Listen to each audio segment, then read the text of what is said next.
السلام علیکم ورحمۃ اللہ وبرکاتہ۔ نحمده ونصلی علی رسوله الکریم، اما بعد، اعوذ باللہ من الشیطان الرجیم، بسم اللہ الرحمن الرحیم۔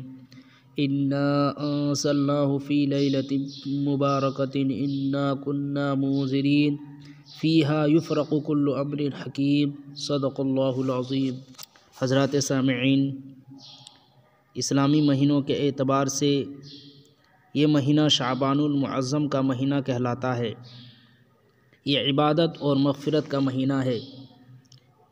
نبی پاک صلی اللہ علیہ وسلم نے ارشاد فرمایا، الرجب شہری والشعبان شہر اللہ والرمضان شہر امتی۔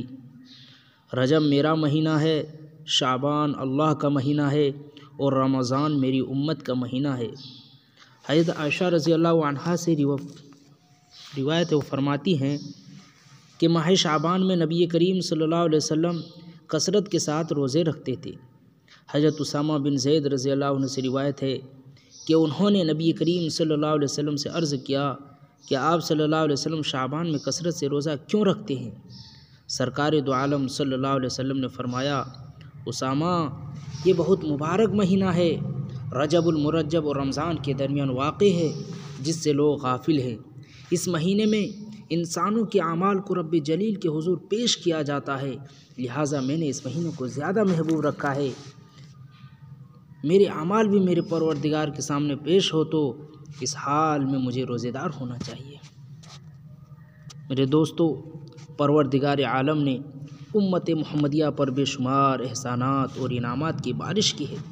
اس نے کم وقت میں زیادہ سے زیادہ ثواب دینے کے لیے ایسے مواقع، ایسے اوقات اور ایسے شب و روز عطا کیے، جن میں سے شب برات بھی ایک وقت ہے جس میں عبادت کے ذریعے امت محمدیہ علیہ صاحب الصلاۃ والسلام خدا کی بے پایاں رحمتوں، برکتوں اور نوازشوں سے اپنا دامن بھر سکتی ہے۔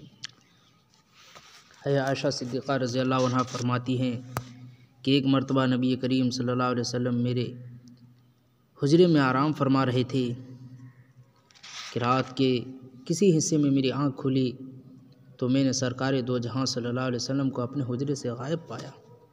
میں آپ صلی اللہ علیہ وسلم کی تلاش میں نکلی، تمام ازواج مطہرات کے حجروں میں آپ صلی اللہ علیہ وسلم کو تلاش کیا، یہاں تک کہ میں آپ کی تلاش میں جنت البقیع پہنچ گئی۔ میں نے دیکھا کہ سرکار دو عالم صلی اللہ علیہ وسلم اپنی امت کی بخشش کی دعا مانگ رہے ہیں۔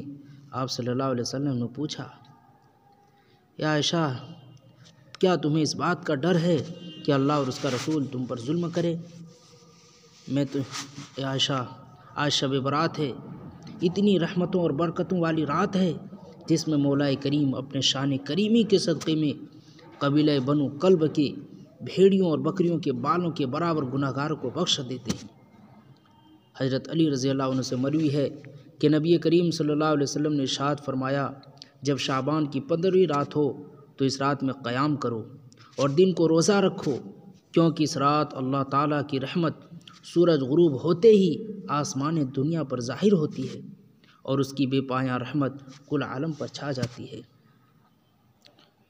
میرے بھائیوں، یہ بہت برکت اور رحمت والی رات ہے، لیکن اس برکت اور رحمت والی رات میں کچھ لوگ ایسے ہیں جو اللہ کی رحمت سے دور ہو جاتے ہیں۔ اللہ سبحانہ و تعالیٰ ان کی مغفرت نہیں فرماتے ہیں۔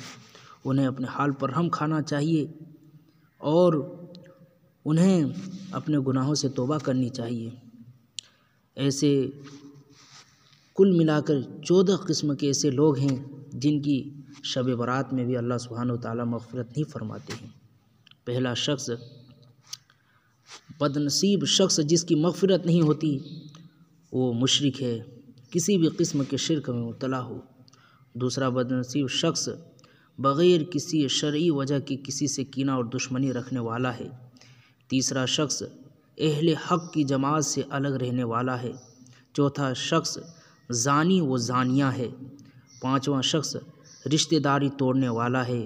چھٹا شخص ٹخنوں سے نیچے اپنا کپڑا لٹکانے والا ہے۔